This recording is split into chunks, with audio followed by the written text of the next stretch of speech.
السلام علیکم ورحمۃ اللہ وبرکاتہ۔ محترم ناظرین، آج ایصال ثواب کے تعلق سے کچھ گفتگو کریں گے۔ آیا یہ کہ ایصال ثواب قرآن و حدیث کی روشنی سے ثابت ہے یا نہیں ہے؟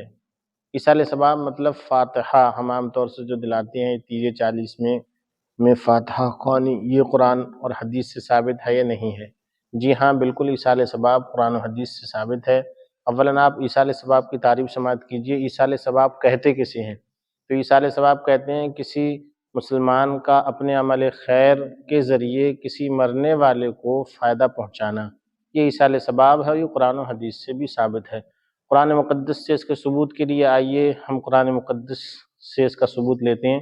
سورہ نوح کے اندر آیت نمبر 28 میں حضرت نوح علیہ السلام کا فرمان ہے، ربنا اغفر لی ولوالدی۔ اس کا مطلب ہے کہ اے رب تو میرے والدین کو معاف فرما بخش دے اور مجھے معاف فرما بخش دے۔ پتہ چلا محترم سامعین، حضرت نوح علیہ السلام نے اپنے والدین جو کہ مسلمان تھے اور اگلے آیت میں تمام مسلمانوں کے لیے بخشش و مغفرت کی دعا کی تھی، بخشش و مغفرت طلب کی تھی، ان کے لیے ایصال ثواب کیا تھا۔ اس کے علاوہ محترم سامعین، یہ تو قرآن سے ثبوت ہو گیا، حدیث میں بھی اس کا ثبوت ہے۔ صحیحین کے اندر، صحیحین بخاری شریف کے اندر اور ابن ماجہ کے اندر، سنن وغیرہ نسائی کے اندر بھی اس چیز کو نقل کیا گیا ہے۔ حضرت سعد رضی اللہ تعالیٰ عنہ کی ایک حدیث ہے کہ جب ان کی والدہ کا انتقال ہونے کو تھا تو وہ موجود نہیں تھے، اور آپ نبی کونین صلی اللہ علیہ وسلم کے ساتھ کئی غزوات میں آپ نے شرکت بھی فرمائی تھی۔ تو جب ان کی والدہ کا انتقال ہونے کو تھا تو لوگوں نے کہا کہ آپ کچھ وصیت کر کے جائیں گی یا کچھ وصیت کرنا چاہتی ہیں اپنے مال کے بارے میں؟ تو ان کی والدہ نے کہا تھا میں وصیت کیا کروں، سارا مال سعد کا ہی ہے۔ تو جب حضرت سعد رضی اللہ تعالیٰ عنہ اپنے کسی سفر سے یا جہاں بھی گئے ہوئے تھے واپس تشریف لائے، آپ کی والدہ کا انتقال ہو گیا تھا، لوگوں نے آپ کو بتایا کہ ایسے ایسے آپ کی والدہ نے وصیت کی ہے۔ تو آپ نے نبی کونین صلی اللہ علیہ وسلم کی بارگاہ میں عرض کیا تھا، یا رسول اللہ، میری ماں نے میرے لیے بہت سارا مال و متاع چھوڑا ہے، میں اس کو صدقہ کرتا ہوں تو کیا میری ماں کو اس سے فائدہ پہنچے گا، نفع پہنچے گا؟ تو اللہ کے نبی صلی اللہ علیہ وسلم نے ارشاد فرمایا بے شک ضرور پہنچے گا۔ تو حضرت سعد رضی اللہ تعالیٰ عنہ نے کئی باغ وغیرہ آپ کی اپنی والدہ کی طرف سے صدقہ کیے تھے۔ اور ایک بہت مشہور روایت ہے، آپ حضرات نے بھی شاید سنی ہوگی، کہ نبی کونین صلی اللہ علیہ وسلم سے آپ نے عرض کیا تھا، یا رسول اللہ کون سا صدقہ کروں جو میری ماں کے لیے بہتر ہوگا؟ تو آقا کریم صلی اللہ علیہ وسلم نے ارشاد فرمایا تھا کہ تم کنواں کھدوا دو، کنواں، تاکہ لوگ اس سے پانی پئیں گے، سیراب ہوئیں گے، ان کی پیاس بجھے گی اور اس کا ثواب تمہاری ماں کے لیے ہوتا رہے گا۔ تو محترم سامعین، قرآن سے بھی ثابت ہوا اور حدیث سے بھی ثابت ہوا، ایصال ثواب فاتحہ ہم اور آپ جو دیتے ہیں یقیناً قرآن و حدیث سے ثابت ہے۔ اب اس کا طریقہ کیا رہے گا میں آپ کو یہ بھی بتاتا چلوں۔ آپ جو بھی جانتے ہیں، مثال کے طور پر سورہ اخلاص، قل هو اللہ شریف ہر انسان کو یاد ہوتی ہے، اگر آپ صرف ایک بار قل هو اللہ شریف پڑھ کر اس کا ثواب اگر 100 مرنے والوں کو پہنچائیں گے تو اللہ تبارک و تعالیٰ ان تمام کو ایک ایک مرتبہ سورہ اخلاص کا ثواب عطا فرمائے گا۔ مزید یہ آپ کے لیے خوشخبری ہے کہ آپ نے صرف ایک بار پڑھا لیکن اللہ تعالیٰ آپ کو 100 بار پڑھنے کا ثواب عطا فرمائے گا۔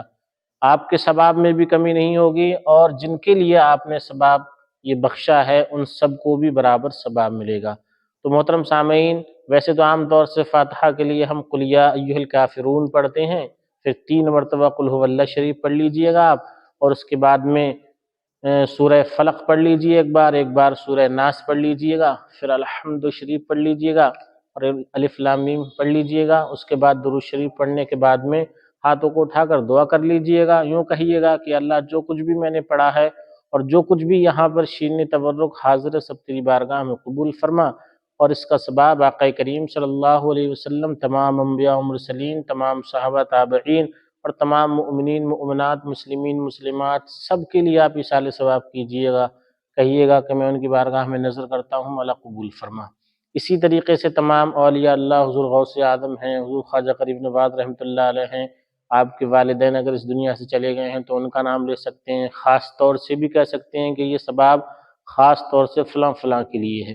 تو یہ ایصال ثواب کا طریقہ ہے، آپ اس طریقے سے خود بھی ایصال ثواب کر سکتے ہیں، خود بھی اپنے گھر پر فاتحہ خوانی کر سکتے ہیں، بہت آسان ہے۔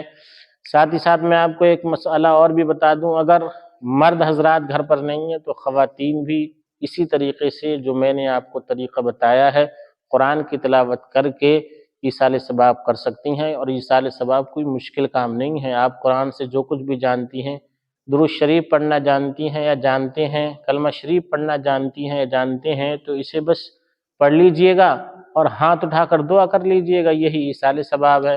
محترم سامعین، اس کے علاوہ ایصال ثواب اور صدقہ و خیرات جو ہے، میت کی طرف سے ہم نفل نماز بھی پڑھ سکتے ہیں، ہمارے مرنے والے کی طرف سے ہم روزہ بھی رکھ سکتے ہیں، بہت سے طریقے ہیں، صدقہ و خیرات بھی کر سکتے ہیں، اس کے علاوہ حج بھی کر سکتے ہیں، عمرہ بھی کر سکتے ہیں، دینی مدارس کے اندر خرچ کر سکتے ہیں، مسجد کے اندر خرچ کر سکتے ہیں، مدارس اسلامیہ میں مطبخ میں جو کھانے وغیرہ کا انتظام ہوتا ہے وہ مطلب غلہ وغیرہ دے سکتے ہیں، اور غربا مساکین کے اندر بھی ہم مال یا کھانا وغیرہ تقسیم کر سکتے ہیں۔ کوئی مجبور پریشان حال ہے، اس کی پریشانی کو دور کر دیجیے گا، یہ بھی ثواب ہے۔ کسی بے بس کی بے بسی دور کر دیجیے گا، اس میں بھی ثواب ہے۔ مدارس میں دینی کتابیں وقف کر دیجیے گا، یہ بھی ثواب ہے۔ جب تک کتابیں پڑھی جاتی رہیں گی، جب تک آپ کو ثواب ملتا رہے گا۔ بہت سے ایسے طور و طریقے ہیں صدقہ و خیرات یا ایصال ثواب کے، جن کے ذریعے آپ کو ثواب ملتا رہے گا۔ السلام علیکم ورحمۃ اللہ وبرکاتہ۔